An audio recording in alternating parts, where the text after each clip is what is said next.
এই রাশিদ ভাই তোর ফ্রেন্ড না? হ্যাঁ সেদিন দেখলাম R15 নিয়ে ঘুরতেছে, আবার BMW নিয়ে দেখি ফেসবুকে পোস্ট দেয়। ও আসলে ফেসবুকে অনেক অ্যাক্টিভ। আসলেও ফেসবুকে অনেক active। আরে এর থেকে বড় কি জানো, সেদিন দেখলাম চাঁদের বাড়ি রেস্টুরেন্ট আছে না, সেখানে 5টা মেয়ে নিয়ে গেছে ডেটে।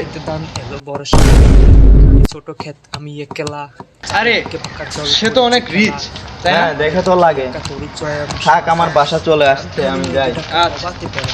এপারেতে ছোট ক্ষেত আমি একলা, গান গেয়ে তরিবে কে আসে পারে।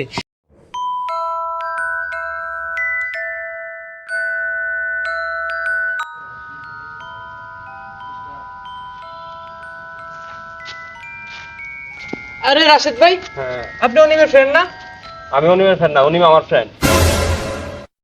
আরে ভাই, অনিম আর আমি এতক্ষণ আপনার কথাই বলতেছিলাম। স্বাভাবিক ব্যাপার, বলতেই পারো।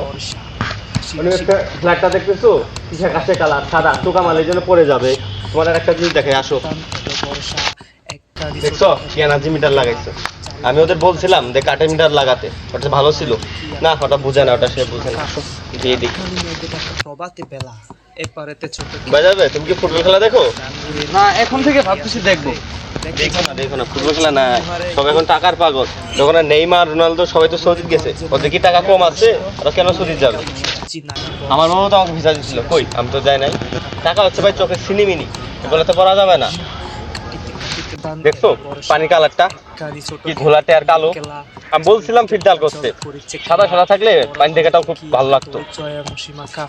গ্রামখানি মেঘে ঢাকা প্রভাতে বেলা এই রাস্তাটা কেরা বানাইছে? এই রাস্তাতে ঠিক মতো হাইডিও যেতে পারি না।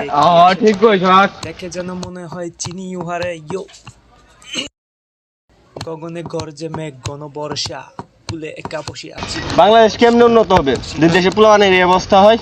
না, দেশ ধ্বংস, দেশ ধ্বংস। কাটিতে কাটিতে দান এলো বর্ষা, আচ্ছা, তাহলে কালি ছোট ক্ষেত আমি একলা।